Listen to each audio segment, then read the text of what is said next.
Zelenskyy cheered as he says freedom will win during historic address to UK Parliament. The wartime leader used his surprise trip to London to praise the UK's continued support for Ukraine during the Russian invasion after Rishi Sunak promised more equipment and further training for Ukrainian troops, as well as for fighter jet pilots and marines. Volodymyr Zelenskyy has received a standing ovation and cheers from Parliament as he called on the UK and the West to provide Ukraine with fighter jets during a surprise visit to London. The Ukrainian president is the first foreign leader to address parliamentarians in Westminster Hall, the oldest part of parliament, since former Myanmar leader Aung San Suu Kyi, who is now in jail in 2012. Wearing his usual outfit of military fatigues, Mr. Zelenskyy entered the famous hall where the Queen's coffin lay, instead to a standing ovation and cheers from MPs and peers. He said, "We'll always come out on top of evil. We know freedom will win. We know Russia will lose." He thanked all the people of England and Scotland of Wales and Northern Ireland for their support on behalf of our fighters who are now in the trenches under enemy artillery fire. Prime Minister Rishi Sunak received a handful of mentions from his Ukrainian counterpart, especially as he thanked the PM for providing more equipment to his country. After saying he will have the honor to meet King Charles, Mr. Zelenskyy presented the Speaker of the House of Commons, Sir Lindsay Hoyle, with a signed helmet from one of our most successful Ukrainian Air Force pilots.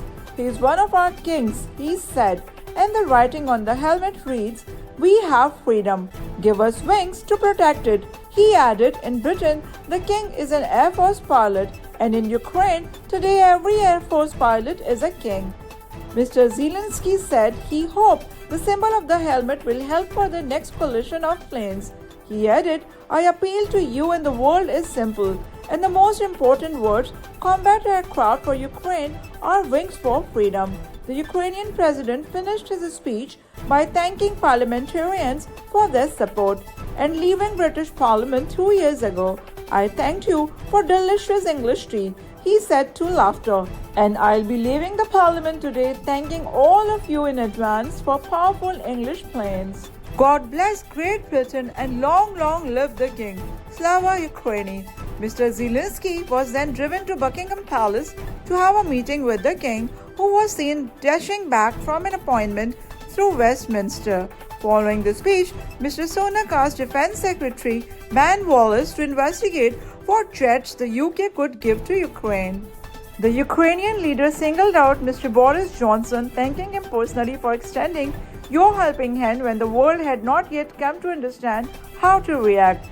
They then shared a long handshake and brief chat as the Ukrainian left the hall. Following this speech, Mr. Johnson reiterated his call for the UK to increase its support for Ukraine with longer-range missiles and artillery, as well as more tanks and Typhoon jets. Mr. Zelenskyy added to Parliament that the UK showed your grit and character, and the strong British character at the beginning of the war.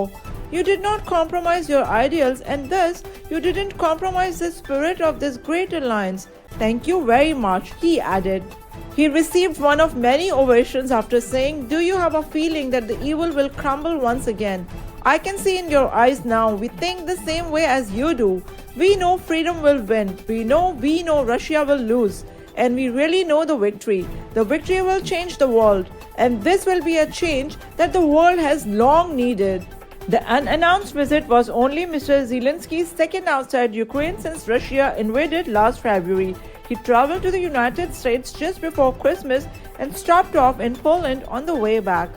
Moments after Mr. Zelenskyy arrived, the UK imposed further sanctions on companies supplying equipment to Russia for the war and Russians connected to nefarious financial networks, helping the Kremlin elites maintain wealth and power.